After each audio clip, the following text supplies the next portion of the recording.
Vous écoutez WBCQ, diffusant la radio World's Last Chance depuis Monticello, Maine, USA.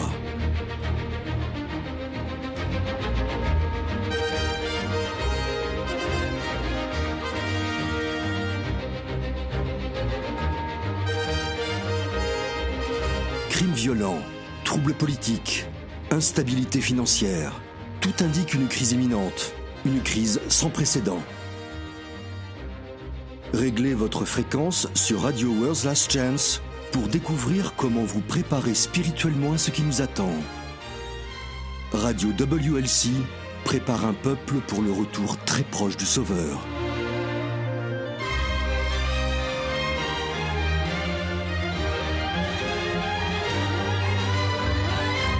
La vérité. Vous croyez en la vérité. Je crois en la vérité. Le monde entier croit qu'il croit en la vérité. Mais est-ce le cas, vraiment ? Comment pouvons-nous être sûrs que ce que nous croyons est vraiment la vérité ? Bonjour, je suis Thomas Roland et vous écoutez Radio WLC. William Shakespeare, le grand poète et dramaturge anglais, est considéré à juste titre par beaucoup comme le plus grand écrivain de la langue anglaise que le monde ait jamais connu. Nombreux sont ceux qui vont jusqu'à affirmer qu'il était le plus grand dramaturge de toute l'histoire. On estime qu'il a inventé pas moins de 1700 mots, dont beaucoup sont encore utilisés en anglais, ainsi que de nombreuses expressions idiomatiques courantes. Shakespeare était également un observateur avisé de la condition humaine. C'est probablement ce qui a fait de lui un dramaturge si doué. Il a écrit, je cite, « Le diable peut citer l'écriture à ses fins ». Cela semble une déclaration si évidente, mais c'est aussi très vrai. Ce n'est pas parce qu'une doctrine ou une nouvelle idée utilise les écritures pour la soutenir qu'elle est réellement vraie. Alors, comment pouvons-nous être sûrs que nos interprétations de l'écriture sont correctes ? Jean ? On dit en général de façon plutôt cynique qu'on peut faire dire à la Bible tout ce qu'on veut qu'elle dise. C'est probablement la raison pour laquelle il y a tant de dénominations différentes qui prétendent toutes être basées sur la Bible. Eh bien, il faut admettre qu'en regardant les croyances contradictoires des gens autour de nous et en considérant le fait qu'ils prétendent tous pouvoir les prouver à partir des Écritures, il semble qu'on puisse faire dire à la Bible tout ce qu'on veut. Donc, pour en revenir à ma question initiale, comment pouvons-nous être sûrs que nos croyances sont correctes et que nous ne déformons pas les Écritures pour qu'elles disent ce que nous voulons qu'elles disent ? Nous allons en parler. Il existe certaines règles d'interprétation biblique qui, si vous les appliquez quand vous étudiez, vous pouvez être sûr qu'avec les conseils de l'Esprit Saint, vous êtes sur la bonne voie. Mais avant d'aborder ce sujet, je voudrais parler de certains pièges dans lesquels les croyants peuvent s'égarer. Comme nous l'avons évoqué dans d'autres émissions, le ciel appelle maintenant tous les croyants à quitter Babylone.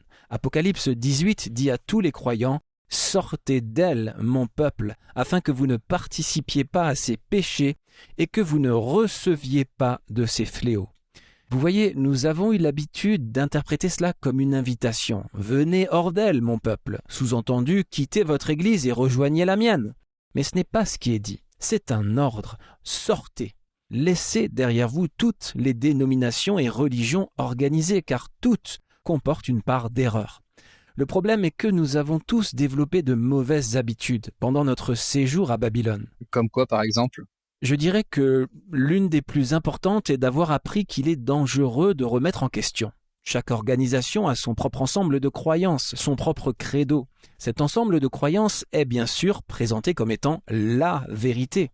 Et naturellement, les gens ne croient pas sciemment à l'erreur. Bien sûr que non. Mais avec cette supposition que votre Église a la vérité, vient la supposition jumelle que tout le reste est erreur. Sinon, vous le sauriez déjà. Oh oui, je me souviens de ce sentiment de suffisance. On vous apprend à considérer les nouvelles idées avec suspicion. Ce n'est pas nécessairement exprimé avec des mots, mais le message que vous recevez est que tout ce qui est nouveau est faux par défaut. Eh bien, personnellement, je me souviens qu'on m'a appris ouvertement que le questionnement était dangereux, que ça ouvrait la porte au doute, et alors Satan arrivait comme un fleuve et vous étiez en grand danger. Mais ce n'est pas vrai. Yahweh veut que nous connaissions la vérité, et la seule façon d'y arriver, c'est d'étudier par nous-mêmes. Soyons comme les Béréens. Luc les a félicités pour ne pas avoir simplement accepté ce que Paul leur a présenté sur parole. Au contraire, ils ont pris le temps de l'étudier par eux-mêmes. Oui, ce qui m'amène à la prochaine mauvaise habitude que nous avons apprise quand nous étions coincés à Babylone, c'est la pratique consistant à chercher des autorités extérieures pour vous dire ce que vous devez croire.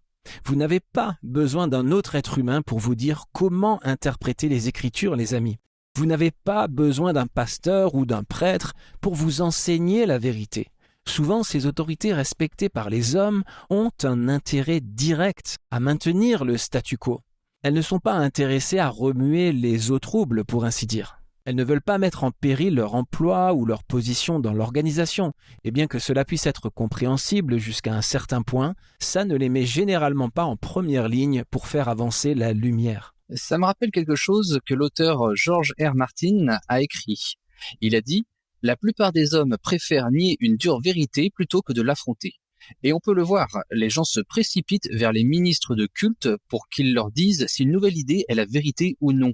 Mais si cette nouvelle idée remet en cause les doctrines établies de leur dénomination, le ministre de culte sera, au moins inconsciemment, plus préoccupé de garder de la nourriture sur la table et un toit sur la tête de sa famille que de faire des vagues avec un sujet controversé. C'est pour cette raison que toute personne dont le gagne-pain dépend du maintien du statu quo n'est pas l'autorité la plus impartiale à qui aller demander.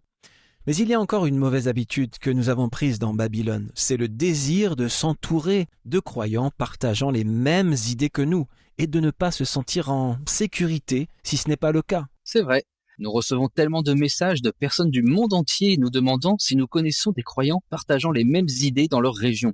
Je pense que c'est dans la nature humaine de supposer que la sécurité est dans le nombre.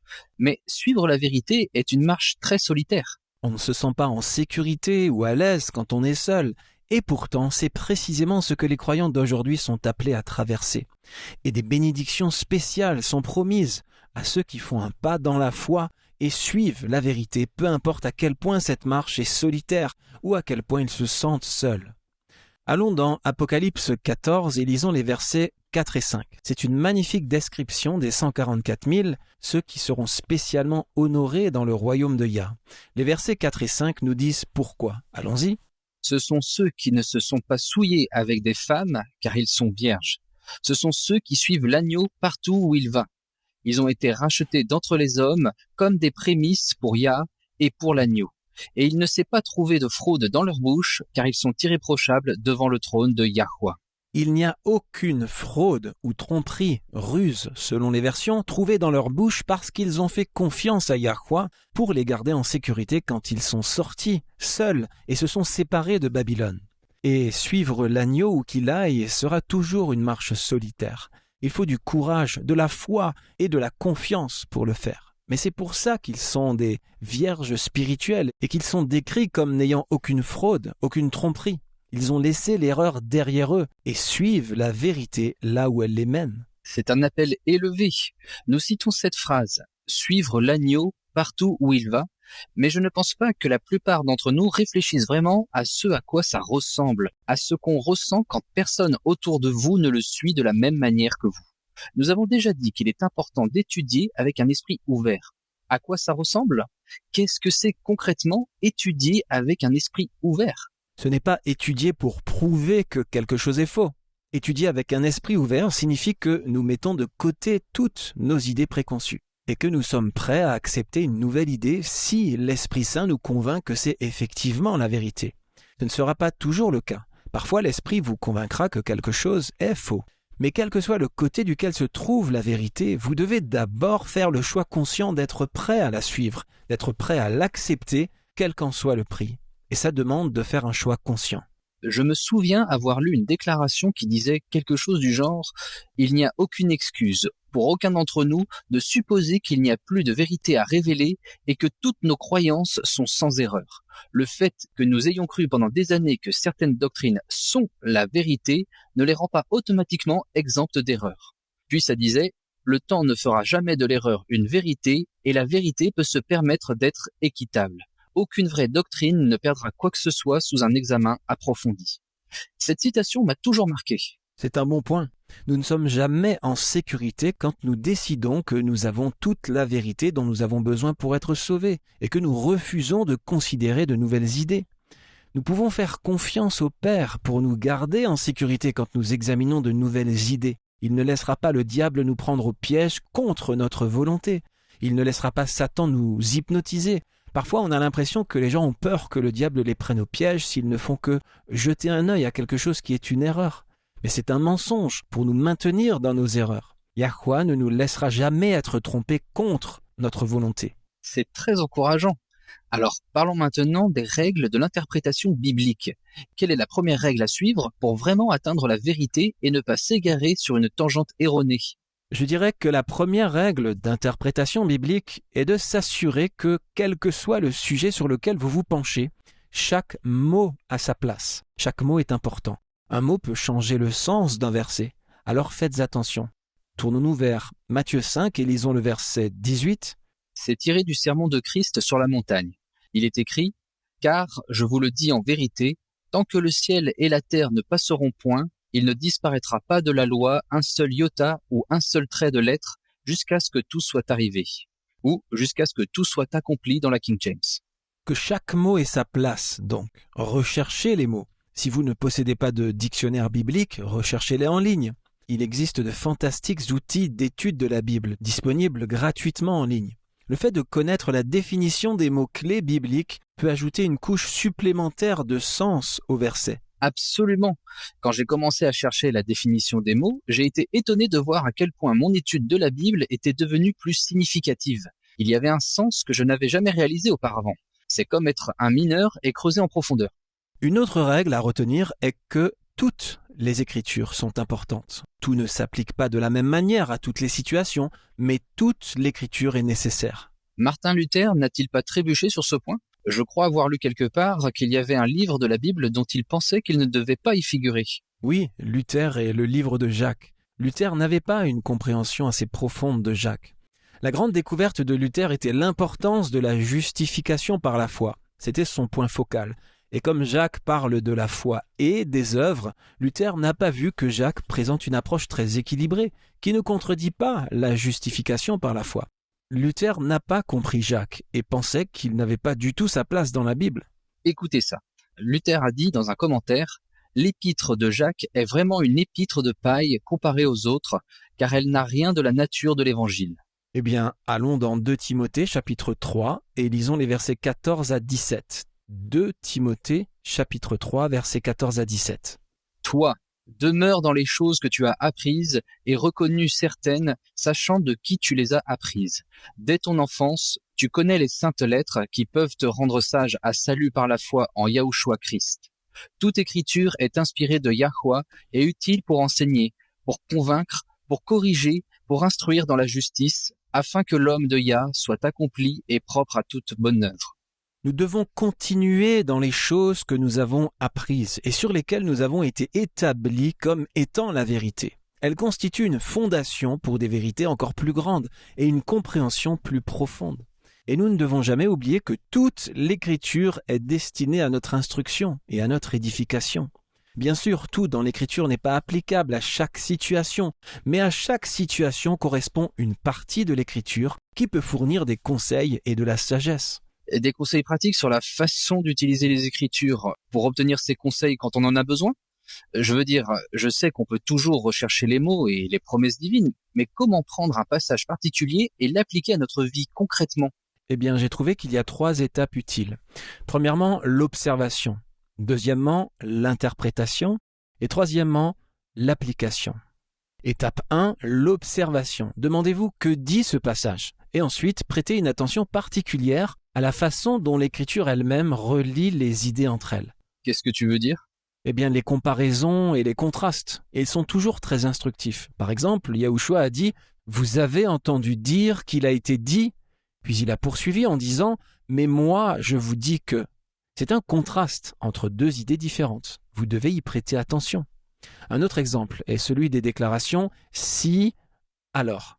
On en trouve un exemple dans 2 Chroniques 7, verset 14. Pourquoi ne pas le lire pour nous ? « Si mon peuple, sur qui est invoqué mon nom, s'humilie, prie et cherche ma face, et s'il se détourne de ses mauvaises voies, je l'exaucerai des cieux, je lui pardonnerai son péché et je guérirai son pays. » La King James dit carrément « Si mon peuple appelé par mon nom s'humilie, prie, cherche ma face et se détourne de ses mauvaises voies, alors j'entendrai des cieux, je pardonnerai son péché et je guérirai son pays. » Si mon peuple fait ceci et cela, alors je ferai cela pour eux.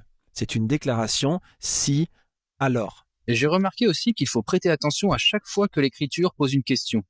Par exemple, dans le psaume 24, il est demandé « Qui est le roi de gloire? Puis la réponse à la question est donnée, Yahweh, fort et puissant. C'est un bon point.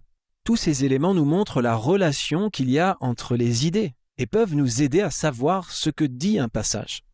Vient ensuite l'interprétation. Qu'est-ce que ça signifie, ce passage, ce verset? C'est le sujet de notre émission d'aujourd'hui. Savoir comment interpréter les Écritures de manière correcte et cohérente. Finalement, il y a l'application. Quel est l'impact de ce passage sur ma vie, sur ma façon de vivre? Comment cela affecte mes relations avec Yahweh et avec les autres dans ma vie? Voilà comment votre étude biblique peut avoir un effet positif sur votre vie de manière pratique et vous donner des conseils. Le temps est un cadeau, un don qui passe rapidement. Et pourtant, plus nous approchons de la fin, plus Satan cherche à détourner notre attention de ce qui compte réellement. Satan cherche toujours à corrompre les dons du ciel, et il n'en est pas autrement pour le don du temps. La technologie, qui peut être utilisée pour répandre l'évangile, devient trop souvent une gigantesque perte de temps. Le diable a divers amusements conçus pour chaque type de personnalité et pour répondre à tous les goûts individuels. Visitez notre site web worldslastchance.com et lisez l'article « Les loisirs et le don du temps ». Une fois encore, lisez les loisirs et le don du temps sur worldslastchance.com. Apprenez comment vous pouvez utiliser sagement le précieux temps que Yahweh vous a donné. Voici une liste de versets bibliques qui sont des promesses que nous pouvons revendiquer quand nous étudions la Bible et que nous voulons savoir ce qu'elle dit. Le premier verset est Deutéronome 29, verset 29. Lisons-le. Ce verset résume parfaitement le point suivant sur la façon de savoir si notre interprétation de l'Écriture est correcte ou non. Deutéronome 29, verset 29. Les choses cachées sont à Yahweh, notre Elohim. Les choses révélées sont à nous et à nos enfants, à perpétuité, afin que nous mettions en pratique toutes les paroles de cette loi. Quand vous ouvrez votre Bible, sachant quelle est la communication personnelle de Yahweh avec vous, vous pouvez avoir confiance qu'il n'y a rien dans les Écritures qui sera caché à votre compréhension. Si c'est dans la Bible, cela a été révélé. Oui, il y a des passages qui nécessitent une étude diligente pour en dégager le sens, mais ce sens est disponible pour tous ceux qui le recherchent diligemment. C'est ce que Yahushua a dit. Dans Matthieu, il a dit à ses disciples, « Ne les craignez donc point, car il n'y a rien de caché qui ne doive être découvert, ni de secret qui ne doivent être connus. » Yahweh veut que nous connaissions les vérités que contiennent les Écritures. Il ne les retient pas, il ne nous cache rien. Si c'est dans la Bible, il veut que nous le sachions. Que dit le verset suivant? « Ce que je vous dis dans les ténèbres, dites-le en plein jour, et ce qui vous est dit à l'oreille, prêchez-le sur les toits. » Je sais qu'il y a certains passages qui sont vraiment difficiles à saisir. Il faut un réel engagement et une étude pour les comprendre. Mais la Bible est pleine de réconfort sur ce point. Yahweh veut que nous connaissions la vérité. Le verset suivant. 1 Corinthiens 2, verset 10. Il est écrit, « Yah nous les a révélés par l'Esprit, car l'Esprit sonde tout, même les profondeurs de Yahweh. » Ou dans la King James, « Mais Yah nous les a révélés par son Esprit, car l'Esprit sonde toutes choses, même les plus profondes de Yahweh. » Et s'il arrive que nous commencions à nous égarer un peu, Yahweh peut remettre notre compréhension sur le droit chemin. Philippiens 3, verset 15 nous dit « Nous tous donc qui sommes parfaits, ayons cette même pensée, et si vous êtes en quelque point d'un autre avis, Yahweh vous éclairera aussi là-dessus. » Ou dans la King James, « C'est pourquoi nous tous qui avons atteint la maturité, ayons cette pensée. Et si en quoi que ce soit vous pensez autrement, Yahweh vous révélera même cela. » Donc, vous n'avez vraiment pas à craindre d'étudier par vous-même. Vous n'avez vraiment pas besoin d'avoir la validation d'un pasteur ou d'un prêtre pour vous dire que vous êtes sur la bonne voie. Ne courez pas vers ceux qui ont un intérêt direct à maintenir le statu quo, l'ordre établi, et pour leur demander au sujet d'une nouvelle lumière. Vous ne la trouverez pas chez eux. Vous ne la trouverez pas chez ceux dont les revenus sont liés au soutien public d'un ensemble de doctrines déjà établies. Quel est le verset suivant? Matthieu chapitre 21, verset 22. Il est écrit, « Tout ce que vous demanderez avec foi par la prière, vous le recevrez. » Et cela inclut la sagesse pour déchiffrer même les passages les plus difficiles de l'Écriture. L'une de mes promesses préférées dans la Bible est Jacques 1, verset 5. Il est écrit « Si quelqu'un d'entre vous manque de sagesse, qu'il la demande à Yah, qui donne à tous simplement et sans reproche, et elle lui sera donnée. » C'est une promesse puissante. Et le verset suivant explique comment nous devons demander. Il est écrit « Mais qu'il demande avec foi sans douter, car celui qui doute est semblable à une vague de la mer poussée et ballottée par le vent. » Donc, dans notre étude de la Bible, nous pouvons être sûrs que Yahweh nous révélera sa parole. Nous n'avons pas besoin d'avoir un doctorat en théologie pour comprendre les Écritures. Nous n'avons pas non plus besoin que quelqu'un d'autre, titulaire d'un doctorat en théologie, nous dise ce que nous devons croire. Nous avons juste besoin de Yahweh. N'est-il pas toujours suffisant? Absolument. Maintenant, une fois que vous avez creusé dans les Écritures, disons que vous avez un thème que vous étudiez, il est important d'étudier chaque passage sur ce sujet-là. Ce n'est pas quelque chose qu'on peut faire en une lecture rapide le matin, avant de se précipiter au travail. Il s'agit de creuser en profondeur. Il faut du temps pour rassembler tous les différents passages bibliques qui parlent du sujet que vous souhaitez connaître. Mais c'est puissant, et cela vous apprendra beaucoup. Oh oui, en fait, c'est en faisant cela que j'ai fini par être convaincu de l'erreur de la doctrine de la Trinité. Le point d'achoppement pour moi avait été le Saint-Esprit. L'Écriture parle évidemment du Saint-Esprit. Alors, comment pouvait-on me dire qu'il n'y a pas de troisième personne de la divinité? Tu vois ce que je veux dire? Alors, pour en avoir le cœur net, j'ai cherché tous les versets contenant le mot « esprit ». Chaque verset dans la Bible. Ça m'a pris un certain temps, mais quand j'ai eu fini, il était très clair pour moi que Dieu, le Saint-Esprit, n'existe pas. Le mot traduit par « esprit » signifie simplement « souffle », et c'est ainsi qu'il est utilisé dans toute l'Écriture. C'est là qu'une concordance s'avère très utile. Si vous n'en avez pas, regardez en ligne. Il est important de réunir et de regarder tous les passages qui traitent du sujet que vous étudiez. Sinon, comment allez-vous savoir tout ce que l'Écriture dit à ce sujet? Lisons 2 Pierre 1, versets 19 à 21. Et nous tenons pour d'autant plus certaine la parole prophétique à laquelle vous faites bien de prêter attention, comme à une lampe qui brille dans un lieu obscur jusqu'à ce que le jour vienne apparaître et que l'étoile du matin se lève dans vos cœurs. Sachant tout d'abord vous-même qu'aucune prophétie de l'Écriture ne peut être un objet d'interprétation particulière, car ce n'est pas par une volonté d'homme qu'une prophétie a jamais été apportée, mais c'est poussé par le Saint-Esprit que des hommes ont parlé de la part de Yahweh. Quand nous examinons tous les passages sur un sujet donné, nous pouvons voir le sujet dans sa totalité. C'est ce que Christ lui-même a fait. Regardons Luc 24, c'est un passage fascinant qui montre comment Yahushua étudiait les Écritures. Commençons au verset 13, c'est après la résurrection de Christ, alors que ses disciples étaient encore sous le choc de sa mort. Et voici, ce même jour, 2 disciples allaient à un village nommé Emmaüs, éloigné de Jérusalem de 60 stades. Et ils s'entretenaient de tout ce qui s'était passé. Pendant qu'ils parlaient et discutaient, Yahushua s'approcha et fit route avec eux. Mais leurs yeux étaient empêchés de le reconnaître. Il leur dit, « De quoi vous entretenez-vous en marchant pour que vous soyez tout tristes ?» L'un d'eux, nommé Cléopas, lui répondit, « Es-tu le seul qui, séjournant à Jérusalem, ne sache pas ce qui est arrivé ces jours-ci » « Quoi ?» leur dit-il. Ils ont donc raconté à Yahushua tout ce qui s'était passé les 3 derniers jours, sa mort et comment plusieurs femmes avaient le matin même prétendu avoir été informées par des anges qu'il était vivant, et surtout leur propre confusion et leur déception face à sa mort, parce qu'ils pensaient que pour être le Messie, il ne pouvait pas être mort. Reprenons donc l'histoire au verset 25 et voyons ce que Yahushua leur a dit. Alors Yahushua leur dit, « Ô homme sans intelligence, et dont le cœur est lent à croire tout ce qu'ont dit les prophètes. Ne fallait-il pas que le Christ souffrit ces choses et qu'il entrât dans sa gloire? Et, commençant par Moïse et par tous les prophètes, il leur expliqua dans toutes les Écritures ce qui le concernait. » Donc, en commençant par Moïse, on ne peut pas remonter plus loin que ça, puisqu'il a écrit les 5 premiers livres de la Bible, et en incluant tous les prophètes, Christ a retracé pour ses croyants troublés, dans toutes les Écritures, les choses qui le concernaient. C'était une étude approfondie de la Bible.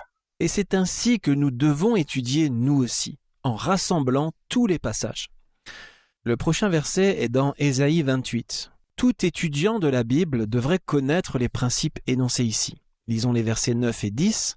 « À qui veut-on enseigner la sagesse? À qui veut-on donner des leçons? Est-ce à des enfants qui viennent d'être sevrés, qui viennent de quitter la mamelle? Car c'est précepte sur précepte précepte sur précepte, règle sur règle, règle sur règle, un peu ici, un peu là. La King James dit « À qui enseignera-t-il la connaissance et à qui fera-t-il comprendre le message ? Ceux qui viennent d'être sevrés du lait, ceux qui viennent d'être tirés du sein ? Car il faut qu'il y ait précepte sur précepte, précepte sur précepte, ligne après ligne, ici un peu, là un peu. » Vous posez de solides fondations en examinant chaque passage sur un sujet donné car, et voici notre prochaine règle d'interprétation biblique, l'écriture s'explique d'elle-même. La Bible est unique en ce sens qu'elle est le seul livre dont l'auteur est divin. Elle est une règle en soi, elle doit donc s'expliquer par elle-même. C'est logique. Si nous dépendons d'une autre personne pour nous expliquer l'écriture, cette personne pourrait essayer de deviner si elle ne sait pas, ou bien sa réponse pourrait être influencée par son ensemble particulier de croyances confessionnelles. Exactement. Nos croyances façonnent nos pensées et nos interprétations. Il faut donc faire un effort conscient pour ne pas laisser les idées du passé influencer exagérément une nouvelle lumière. Quel est le passage suivant ? Matthieu 23, versets 8 à 10. Il est écrit « Mais vous ne vous faites pas appeler Rabbi, car un seul est votre maître et vous êtes tous frères. Et n'appelez personne sur la terre votre Père, car un seul est votre Père, celui qui est dans les cieux.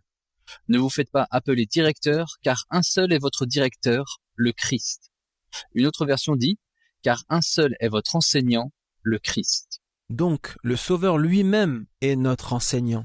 Nous n'avons pas besoin de nous tourner vers des frères et sœurs faillibles en les croyant sur parole. Nous avons tous la responsabilité d'étudier par nous-mêmes et d'écouter les incitations de l'Esprit de Yah pour nous guider. En fait, l'Écriture elle-même nous met en garde contre la responsabilité solennelle qu'ont les dirigeants spirituels de ne partager que la vérité. Examinons cela rapidement. Lisons Malachie 2, versets 7 et 8. « Car les lèvres du sacrificateur doivent garder la science, et c'est à sa bouche qu'on demande la loi, parce qu'il est un envoyé de l'Éternel des armées. Mais vous vous êtes écartés de la voie, vous avez fait de la loi une occasion de chute pour plusieurs, vous avez violé l'alliance de Lévi, dit Yahweh des armées. » La King James dit « Vous avez fait trébucher beaucoup de gens sur la loi, vous avez corrompu l'alliance de Lévi, dit Yahweh des armées. » C'est une responsabilité solennelle d'enseigner aux autres. Trop de gens sont plus soucieux de maintenir leur influence que d'admettre qu'ils ont fait une erreur. Mais la vérité est que nous avons tous fait des erreurs. Nous avons tous hérité d'erreurs. Il ne faut pas avoir honte de l'admettre. Cela montre que vous étudiez et apprenez davantage. L'Écriture fait référence à de tels leaders spirituels en tant que faux bergers. Ça me rappelle un passage, donne-moi juste un instant pour le retrouver, qui est une dénonciation contre ceux qui refusent de suivre la lumière croissante. Le voici. C'est Ézéchiel 34, versets 18 à 19. « Est-ce trop peu pour vous de paître dans le bon pâturage pour que vous fouliez de vos pieds le reste de votre pâturage, de boire une eau limpide pour que vous troubliez le reste avec vos pieds? Et mes brebis doivent paître ce que vos pieds ont foulé et boire ce que vos pieds ont troublé. » Donc, vous ne voulez pas être responsable d'avoir sciemment caché la vérité aux gens ou d'avoir déformé votre interprétation pour correspondre à une conclusion prédéterminée. Quel est le prochain passage ? Luc 11, verset 52. Il est écrit « Malheur à vous, docteurs de la loi, parce que vous avez enlevé la clé de la science, vous n'êtes pas entrés vous-même et vous avez empêché d'entrer ceux qui le voulaient. » La King James dit « Malheur à vous, avocats ». Aujourd'hui, nous ne pensons pas aux avocats en relation avec les Écritures, mais à l'époque de Christ, les avocats étaient les exposants de la loi de Yah. Malheureusement, ils ne représentaient pas fidèlement la vérité et ne l'enseignaient pas.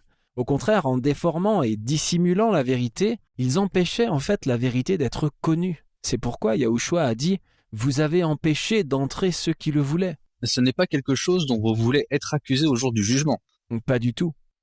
Quel est notre prochain passage ? Psaume 19, versets 8 à 12.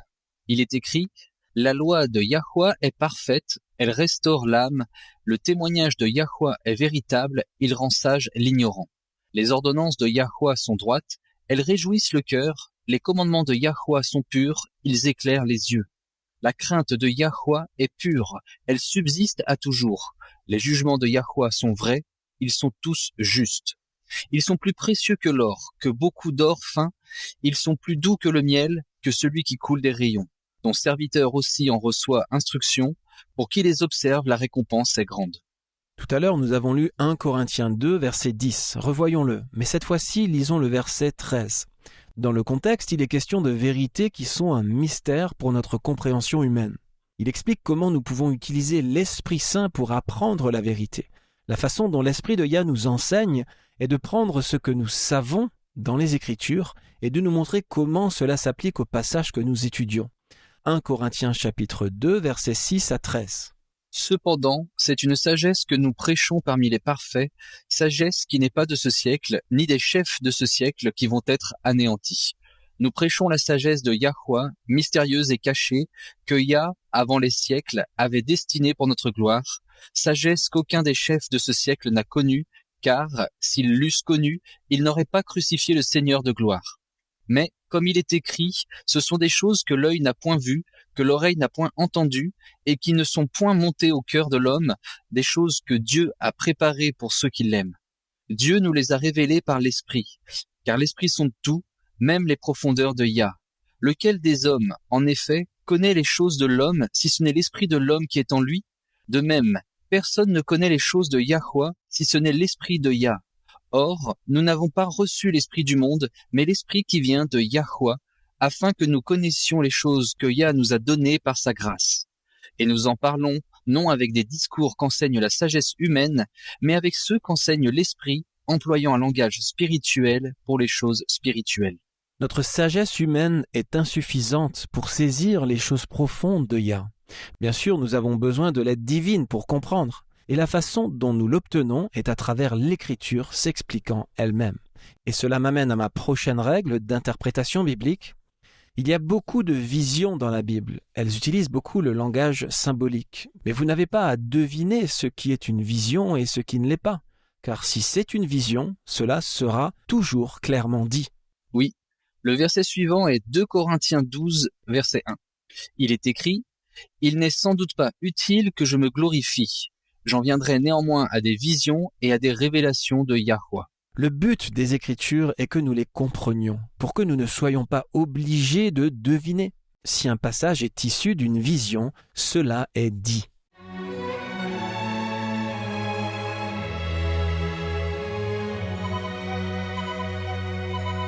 Vous écoutez la radio World's Last Chance sur WBCQ à 9330 kHz sur la bande des 31 mètres. Radio World's Last Chance prépare un peuple pour le retour très proche du Sauveur.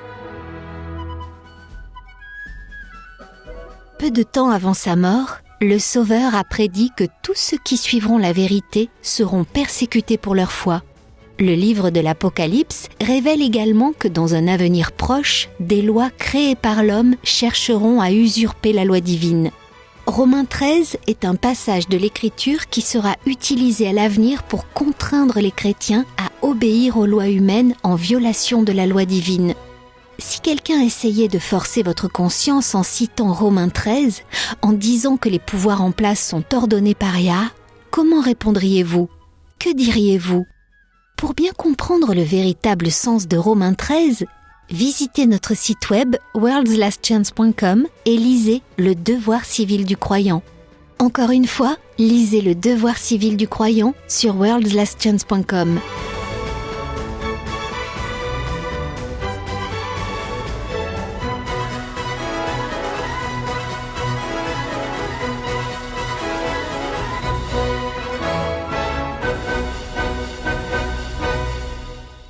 Les Écritures contiennent différents types d'écrits. Il y a les récits, bien sûr, toutes les histoires que nous connaissons et aimons. Il y a les livres de la loi, les livres historiques, de la poésie, des généalogies, et puis il y a la prophétie. Quand vous savez comment interpréter la prophétie et trouver des réponses à ce qu'elle signifie, elle devient l'une des études les plus fascinantes. En ce qui me concerne, ce qui rend l'étude de la prophétie parfois si difficile, ce sont tous les différents chiffres et symboles utilisés. C'est presque comme un code secret. Oui, c'est frustrant de ne pas comprendre le code, mais une fois qu'on l'a compris, tout se met en place, et la profondeur du sens qu'on peut découvrir n'est pas seulement époustouflante, elle est aussi passionnante. Voyons ce que la Bible dit à propos des visions. Quel est notre prochain verset? Psaume 89, verset 20. Il est écrit « Tu as parlé en vision à ton bien-aimé, et tu as dit « J'ai donné du secours à un puissant, j'ai élevé l'élu du peuple. Les visions sont données pour être comprises. Ce n'est pas comme si Yah voulait juste embrouiller les gens. Les visions sont données pour transmettre des informations. Quelle est la suite ? Osée 12, verset 10. J'ai aussi parlé par les prophètes et j'ai multiplié les visions. J'ai donné des symboles par le témoignage des prophètes. Oui, nous apprenons de l'histoire, de la poésie et des récits de la Bible. Mais la prophétie est directe. Et les symboles contiennent des nuances qui ne se trouvent pas dans des déclarations simples. Quel est le verset suivant ? Habakkuk 2, versets 1 à 3. C'est un verset intéressant. Habakkuk exprime ici sa détermination à savoir ce que signifie une vision. Et j'étais à mon poste et je me tenais sur la tour. Je veillais pour voir ce que Yahweh me dirait et ce que je répliquerais après ma plainte. Yahweh m'adressa la parole et il dit « Écris la prophétie, grave-la sur des tables, afin qu'on la lise couramment. Car c'est une prophétie dont le temps est déjà fixé, elle marche vers son terme et elle ne mentira pas. Si elle tarde, attends-la, car elle s'accomplira certainement. » Les interprétations ne sont pas toujours faciles à comprendre, mais si nous sommes fidèles, avec le temps, le sens deviendra clair. La prophétie joue en fait un grand rôle dans les événements finaux de la terre. Lisons Actes 2, versets 17 et 18. C'est le sermon de Pierre à la Pentecôte, et c'est intéressant parce qu'il cite ici l'Ancien Testament, montrant qu'il comprenait le rôle important de la prophétie. Dans les derniers jours, dit Yahweh, je répandrai de mon esprit sur toute chair. Vos fils et vos filles prophétiseront, vos jeunes gens auront des visions, et vos vieillards auront des songes. Oui, sur mes serviteurs et sur mes servantes, dans ces jours-là, je répandrai de mon esprit, et ils prophétiseront. C'est ici que le fait que la Bible s'interprète elle-même entre vraiment en jeu. Yahweh a souvent envoyé des anges aux prophètes pour leur expliquer ce que signifiaient les diverses visions. Et c'est là que nous trouvons le décodeur secret, pour ainsi dire. Une fois que vous avez la définition d'un symbole, vous pouvez l'appliquer à l'ensemble des Écritures. Par exemple, l'eau est définie comme symbolisant des peuples dans l'Apocalypse. Donc cette même définition est valable pour les prophéties de l'Ancien Testament aussi. Aussi, tous les types de l'Ancien Testament sont accomplis dans les antitypes du Nouveau Testament. Écoutez ceci, c'est Hébreux 9, verset 24. Il est écrit « Car Christ n'est pas rentré dans un sanctuaire fait de main d'homme en imitation du véritable, mais il est entré dans le ciel même afin de comparaître maintenant pour nous devant la face de Yahweh. » Oui, même le tabernacle dans le désert et tous ses services ont enseigné de vastes et profondes leçons qui ont trouvé leur accomplissement dans le ministère de Christ. Certaines parties de ce service sont même orientées vers son retour. Quel est le prochain passage ? Psaume 78, versets 1 à 4. « Prête l'oreille, ô mon peuple, à ma loi. Incline tes oreilles aux paroles de ma bouche. J'ouvrirai ma bouche en une parabole. Je vais prononcer la sagesse des temps anciens, que nous avons entendue et connue, et que nos pères nous ont racontée. Nous ne la cacherons pas à leurs enfants, en racontant à la génération à venir les louanges du Seigneur, sa force et les prodiges qu'il a opérés. » C'est un merveilleux passage. Remarquons qu'au verset 2, il est question de « sagesse des temps anciens » ou « paroles obscures » dans la King James. Une lecture en marge est « des paroles obscures » ou « des énigmes ». Mais remarquons que le verset suivant est « que nous avons entendu et connu ». Yahweh veut donc que nous sachions de quoi il s'agit. C'est la raison pour laquelle il nous donne la prophétie, et la Bible pour commencer. Un autre point à garder à l'esprit lors de l'interprétation des Écritures est de se rappeler que les symboles auront toujours une signification symbolique. Et encore une fois, cette signification reste cohérente tout au long des Écritures. Par exemple, les montagnes représentent des gouvernements. Les bêtes sont des royaumes. Une lampe, c'est la parole de Yah. C'est vrai. Donc, une fois que nous connaissons la définition d'un symbole ou d'une figure, nous pouvons insérer cette compréhension dans notre étude, dans toute l'Écriture. Voyons un exemple de la façon dont cela fonctionne. Prenons Daniel chapitre 2, où Nebuchadnezzar a fait un étrange rêve, et comme il ne pouvait s'en souvenir, Daniel a prié et demandé à Yahweh de lui montrer la nature du rêve et son interprétation.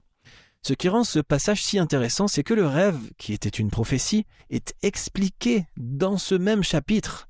Vous n'avez pas besoin de chercher loin pour trouver une interprétation, car ce chapitre contient le rêve et l'interprétation. Donc Nebuchadnezzar voit une grande statue composée de divers métaux. Reprenons l'histoire au verset 34 où Daniel parle de ce qui se passe dans le rêve après que le roi ait vu la statue. Tu regardais lorsqu'une pierre se détacha sans le secours d'aucune main, frappa les pieds de fer et d'argile de la statue et les mit en pièces. Alors le fer, l'argile, l'airain, l'argent et l'or furent brisés ensemble et devinrent comme une balle qui s'échappe du nerf en été. Le vent les emporta et nulle trace n'en fut retrouvée. Mais la pierre qui avait frappé la statue devint une grande montagne et remplit toute la terre. Maintenant, lisons l'interprétation. Il lui est dit ce que les différents matériaux qui composent la statue représentent. Et maintenant, Daniel va expliquer ce que signifie la pierre qui frappe les pieds de la statue et devient une grande montagne. Verset 44. Dans le temps de ces rois, le Dieu des cieux suscitera un royaume qui ne sera jamais détruit et qui ne passera point sous la domination d'un autre peuple. Il brisera et anéantira tous ces royaumes-là et lui-même subsistera éternellement. Donc maintenant, nous savons que lorsque le mot montagne est utilisé illustrativement, il symbolise des royaumes. Et cela peut être appliqué dans toutes les prophéties à travers l'Écriture qui mentionnent des montagnes. Qu'en est-il des paraboles ? Christ a fréquemment parlé en paraboles. Il a expliqué certaines d'entre elles, mais pas toutes. Comment peut-on savoir si on a bien compris le message ? Les paraboles sont souvent utilisées pour établir des comparaisons. La plupart, sinon la totalité, des paraboles que Christ a données avaient pour but d'illustrer divers aspects du royaume de Yah. Comment en hériter, quelle qualité de caractère les croyants doivent avoir, ce genre de choses. Comme pour les symboles, la Bible elle-même nous éclaire sur le sens des paraboles et sur la manière d'interpréter les illustrations qui y sont utilisées. Lisons Marc 4, verset 13. Il est écrit « Il leur dit encore, vous ne comprenez pas cette parabole ? Comment donc comprendrez-vous toutes les paraboles ?» Cela ne semble pas être un verset à considérer, mais il mentionne un point important. Cette parabole enseigne des thèmes et clarifie des symboles qui peuvent aider à interpréter d'autres paraboles. Encore une fois, l'Écriture s'interprète elle-même. Et cela nous amène au prochain point. Quand vous pensez être arrivé à l'interprétation correcte d'un symbole ou d'une figure, vous devez ensuite l'appliquer. Regardez chaque prophétie ou passage obscur qui utilise ce symbole. L'un d'entre eux expliquera le symbole. Est-ce que ça correspond à ce que vous pensiez ? Quand vous insérez cette définition dans la prophétie, la parabole ou tout autre passage que vous examinez, est-ce que cela a un sens dans chaque cas où ce symbole apparaît ? Si c'est le cas, vous êtes arrivé à la bonne définition. Si un seul des passages n'a pas de sens avec cette interprétation, vous devez continuer à chercher. Oui, j'ai remarqué qu'aussi obscur et difficile à comprendre que soient certains passages, à la fin, quand vous comprenez les symboles, tout a un sens logique. Et rien ne contredit quoi que ce soit d'autre dans les Écritures. Oui, mais n'oubliez pas qu'il est possible d'avoir deux ou plusieurs définitions différentes. Par exemple, dans de nombreuses prophéties, un jour équivaut à une année. Nous parlons de temps prophétique. C'est là qu'un jour équivaut à une année. Mais Pierre dit aussi qu'un jour avec Yah est comme 1000 ans. Oui, et dans Ézéchiel, quand il est dit au prophète de se coucher sur le côté, un jour pour chaque année, une année égale un jour. Donc, pour déterminer quelle définition est correcte, il suffit de regarder toutes les possibilités. Laquelle est la plus logique, laquelle colle au passage. Je pense que la plupart des chrétiens connaissent le principe d'un jour pour une année. Après que les espions aient passé 40 jours à observer la terre promise et soient revenus avec un mauvais rapport, les enfants d'Israël se sont plaints et ont dit qu'ils auraient souhaité mourir dans le désert, alors Yah a accédé à leur demande. C'est de là que vient la sentence de 40 ans dans le désert. Mais on ne parle pas autant d'une année pour un jour. Pourrait-on expliquer d'où on tient cela ? Oui, regardons cela. C'est dans Ézéchiel 4. Lisons les 6 premiers versets. Ce sont les instructions de Yahweh à Ézéchiel. « Et toi, fils de l'homme, prends une brique, place-la devant toi, et tu y traceras une ville, Jérusalem. Représente-la en état de siège, forme des retranchements, élève contre elle des terrasses, environne-la d'un camp, dresse contre elle des béliers tout autour. Prends une poêle de fer et mets-la comme un mur de fer entre toi et la ville.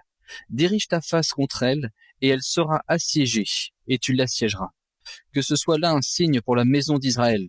Puis couche-toi sur le côté gauche, mets-y l'iniquité de la maison d'Israël, et tu porteras leur iniquité autant de jours que tu seras couché sur ce côté. Je te compterai un nombre de jours égal à celui des années de leur iniquité, 390 jours, tu porteras ainsi l'iniquité de la maison d'Israël. Quand tu auras achevé ces jours, couche-toi sur le côté droit, et tu porteras l'iniquité de la maison de Juda pendant 40 jours. Je t'impose un jour pour chaque année. Donc, quand vous regardez une prophétie de temps, demandez-vous laquelle correspond. 1000 ans pour un jour est égal à une année, ou une année égale un jour. La bonne réponse est celle qui est cohérente et qui a du sens. Ya est toujours logique. La véritable interprétation prophétique ne pousse pas à la crédulité, elle est logique. Alors comment sommes-nous censés savoir si un mot doit être interprété symboliquement ou pris tel quel ? Il y a beaucoup de mentions de montagnes dans la Bible, mais elles ne sont pas toutes symboliques. Si l'interprétation littérale a un sens logique, interprétez-la littéralement. Si cela ne fait pas violence aux lois de la nature, alors il y a de fortes chances qu'il faille l'interpréter littéralement. Par exemple, prenons Apocalypse 17, verset 3. Il me transporta en esprit dans un désert, et je vis une femme assise sur une bête écarlate, pleine de noms de blasphème, ayant 7 têtes et 10 cornes. Il n'existe pas de bête pleine de noms de blasphème ayant 7 têtes et 10 cornes. Donc cela vous permet de savoir que tout ce passage doit être interprété de manière prophétique. Et cela inclut la figure d'une femme. Une autre bonne illustration de cela est Apocalypse 12, versets 1 à 4. Un grand signe parut dans le ciel, une femme enveloppée du soleil, la lune sous ses pieds, et une couronne de 12 étoiles sur sa tête. Elle était enceinte, et elle criait, étant en travail et dans les douleurs de l'enfantement. Un autre signe parut encore dans le ciel, et voici, c'était un grand dragon rouge, ayant 7 têtes et 10 cornes, et sur cette tête 7 diadèmes. Sa queue entraînait le tiers des étoiles du ciel, et les jetait sur la terre. Le dragon se tint devant la femme qui allait enfanter, afin de dévorer son enfant lorsqu'elle aurait enfanté. Vous ne pouvez pas littéralement être enveloppé du soleil ou porter le soleil comme un vêtement dans la King James. Donc nous avons encore une fois une utilisation claire de symboles ici. Ok, mais alors comment savons-nous si nous avons le véritable événement historique pour l'accomplissement de la prophétie ? Nous avons déjà abordé dans d'autres émissions le fait que le but de la prophétie est que, lorsqu'elle se réalise, nous puissions voir et croire que Yah est aux commandes. Alors, comment arrive-t-on au véritable accomplissement d'un événement prophétique ? Ce que vous devez faire, c'est comparer la prophétie avec l'événement historique. Cet événement correspond-il à chaque détail de la prophétie ? Si un seul point fait défaut, si un seul détail manque, alors vous devez continuer à chercher. Sachez qu'il y a parfois des réalisations partielles de prophétie. Et c'est très bien. Un accomplissement partiel peut toujours nous apprendre beaucoup de choses. Mais pour être sûr d'avoir trouvé l'accomplissement réel, chaque détail de la prophétie doit correspondre. Si ce n'est pas le cas, continuez à chercher. Quel est le verset suivant ? Apocalypse 17, verset 17.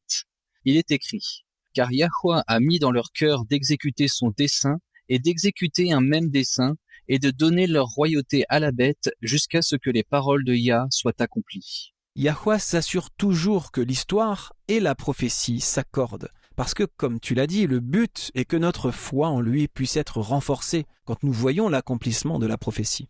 C'est un point important. Voilà pourquoi notre foi est renforcée quand la prophétie s'accomplit.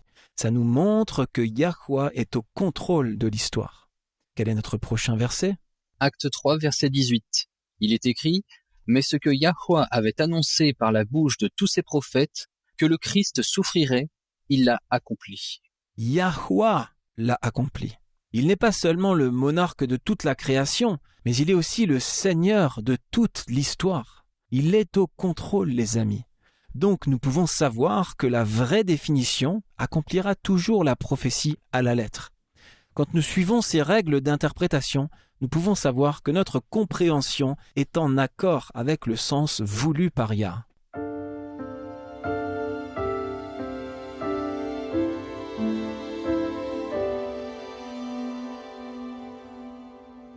Vous écoutez Élise Blanc pour votre promesse quotidienne de la parole de Yah. Hébreux 13, verset 16 nous dit « Et n'oubliez pas de faire du bien et de partager avec les autres, car de tels sacrifices plaisent à Yahweh. » Siobhan Kukolik est auteur, orateur public et coach de vie à Toronto, au Canada, ayant une amie enseignante de la petite enfance, partageant souvent des choses intéressantes sur son travail. Un jour, son amie enseignait les fractions à une classe d'enfants de 6 ans. Or, un certain nombre de ses élèves étaient réfugiés récemment arrivés. L'amie de Siobhan a expliqué aux enfants ce que sont la moitié et le quart. Puis, pour vérifier leur compréhension de cette nouvelle idée, elle a demandé aux enfants d'écrire s'ils voulaient la moitié ou le quart d'une barre de chocolat. En faisant le tour de la salle, l'enseignante a remarqué qu'un certain nombre d'élèves, nouvellement arrivés, avaient écrit qu'ils préféraient avoir juste un quart d'une barre de chocolat plutôt qu'une moitié. En voyant cela, elle a pensé qu'elle devait peut-être réenseigner la leçon car il ne semblait pas comprendre qu'une moitié est plus grande qu'un quart. Elle a demandé aux enfants qui avaient répondu ainsi pourquoi ils préféraient avoir un quart plutôt qu'une moitié et a failli pleurer quand une petite fille a expliqué avec simplicité pour que plus de gens puissent avoir un morceau de chocolat. Cette réponse a tellement touché le cœur de l'enseignante qu'elle l'a partagée avec Siobhan. Voir un enfant aussi désintéressé se soucier des autres lui a fait chaud au cœur. Je cite « J'ai été émue quand j'ai entendu cette histoire. Ça m'a rappelé combien l'humanité est belle si nous prenons un moment pour le remarquer. » Luc 6, verset 38 nous dit « Donnez et il vous sera donné. On versera dans votre sein une bonne mesure, serrée, secouée et qui déborde, car on vous mesurera avec la mesure dont vous vous serez servi. » Nous avons reçu de grandes et précieuses promesses. Réclamez-les dès maintenant.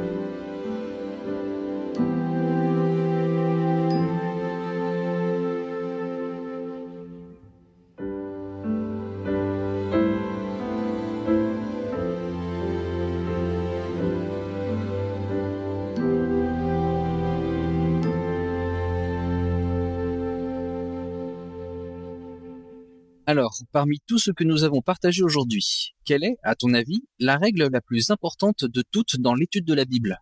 Eh bien, il va sans dire que toute étude de l'Écriture devrait toujours être faite dans la prière. Ces règles d'interprétation biblique nous permettent de rester sur la bonne voie, mais nous sommes humains, nous sommes faillibles. Yahweh sait que nous ne sommes que poussière. Et parfois, nos cerveaux deviennent un peu poussiéreux et pleins de toiles d'araignée. Donc, ouvrir notre Bible avec la prière est une évidence. Au-delà de ça, je dirais qu'avoir la foi est probablement la règle la plus importante de toutes. Pourquoi ça ? Il nous est dit que la foi déplace les montagnes, mais je pense que j'ai plutôt l'habitude de considérer la foi comme quelque chose qu'on exerce quand on est confronté à des difficultés ou qu'on a besoin de revendiquer une promesse. Qu'est-ce que la foi a à voir avec la simple étude de la parole de Yah ? Parce que c'est l'acte d'étudier la parole de Yah qui augmente activement notre foi. Allons dans Romains 10 et lisons le verset 17. C'est dans Romains que nous lisons que Yahweh a donné à chacun une mesure de foi. Donc chaque personne qui est née a été dotée d'une foi suffisante pour commencer à chercher Yah, à chercher la vérité. Mais nous ne devons pas nous contenter de cette portion, de cette mesure. Nous devons chercher à l'augmenter. Romains 10, verset 17 nous dit comment ? Ainsi, la foi vient de ce qu'on entend et ce qu'on entend de la parole de Yah. Vous voulez augmenter votre foi ? Étudiez la parole de Yah. Vous voulez augmenter votre amour ? Étudiez la parole de Yah. Vous voulez augmenter votre connaissance ? Étudiez la parole de Yah. Oui, la foi est une plante qui pousse rapidement si on la cultive. J'ai constaté cela aussi dans mon expérience personnelle. Et je voudrais juste ajouter que la foi n'est pas un sentiment, les amis. Nous aimons tous les sentiments chauds et flous, les sentiments de confiance. Mais ce n'est pas la foi. La foi, c'est simplement prendre Yahweh au mot, le croire sur parole, parce que vous le connaissez et que vous savez que vous pouvez lui faire confiance en toute sécurité. Les jours à venir vont être... il n'y a pas de mots pour l'exprimer. Daniel a dit que ce sera une époque de détresse telle qu'il n'y en a point eu de semblable depuis que les nations existent jusqu'à cette époque. Je ne sais pas pour toi, mais j'ai une imagination plutôt vive. Entendre que les jours à venir vont être pires que tout ce que le monde a jamais vu, ça veut dire quelque chose. Et nous aurons besoin d'une foi qui restera fidèle, les amis, peu importe ce que le diable nous enverra. Nous devons savoir par nous-mêmes que Yahweh soutient toutes les promesses qu'il a faites. Quand nous faisons cela, quand nous étudions la parole avec foi et prière, nous aurons alors confiance que notre Père qui nous aime ne permettra jamais que nous soyons égarés. Nous ne sommes peut-être pas titulaires d'un doctorat en théologie, mais nous n'en avons pas besoin. La Bible a été écrite pour le commun des mortels, avec Yahweh lui-même comme professeur. Nous pouvons être sûrs qu'il nous protégera quand nous nous plongerons dans sa parole. Oui, c'est une peur si commune de se tenir seul, même dans nos croyances.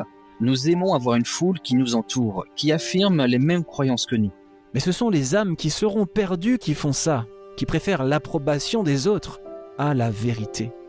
Nous devons apprendre à rester seuls s'il le faut, à avoir la force de ne pas céder à la pression des autres, même si le monde nous dit que nous avons tort. Et la façon dont nous acquérons cette force est de passer du temps dans la parole de Yah. C'est ce qui augmente notre force et nous permettra de tenir bon dans les jours à venir. Rejoignez-nous demain, amis auditeurs, et d'ici là, souvenez-vous, Yahweh vous aime et vous pouvez compter sur lui faire confiance en toute sécurité car il en est digne.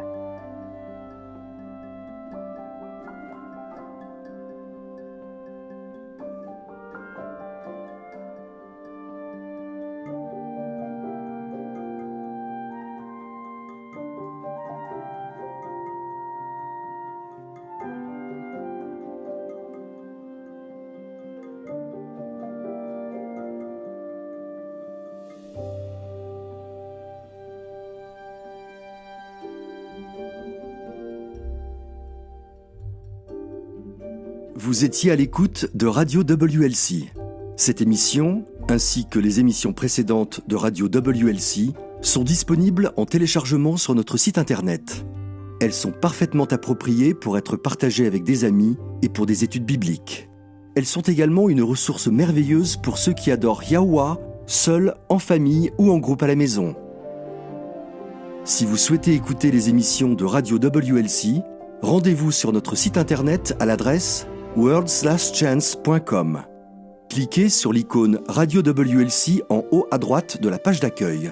Cela vous permettra de télécharger les épisodes dans votre langue préférée.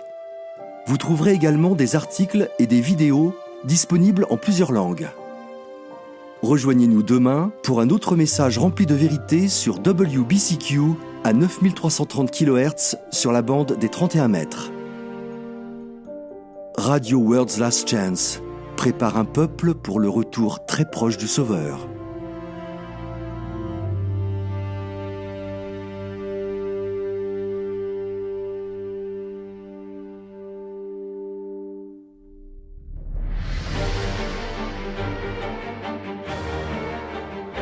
Apocalypse contient des informations vitales pour tous ceux qui vivent aujourd'hui. Les chapitres 8 et 9 sont particulièrement importants. Ils prédisent des événements cruciaux qui auront lieu dans un avenir proche. Ils sont décrits comme 7 trompettes. Quand ces 7 trompettes commenceront à sonner, nous saurons que nous sommes à quelques mois du retour de Yahushua. Pour en savoir plus, visitez notre site web worldslastchance.com. Nous avons beaucoup d'articles et de vidéos couvrant plusieurs aspects de ce sujet des plus importants. C'est sur worldslastchance.com. Visitez notre site dès aujourd'hui.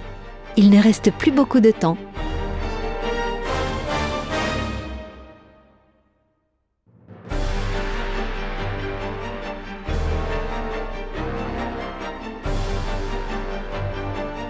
Le temps touche à sa fin, maintenant plus que jamais.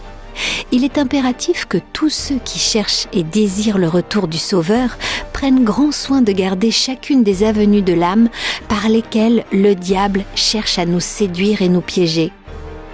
Le péché est addictif. Qu'il s'agisse du temps gaspillé dans des activités nuisibles ou de l'alcool, qu'il s'agisse de pornographie ou de nicotine, le péché lui-même est addictif.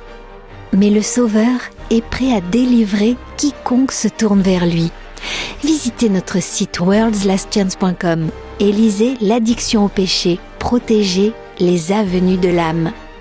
Lisez l'addiction au péché sur worldslastchance.com. Yahushua est prêt à répondre à la prière de la foi.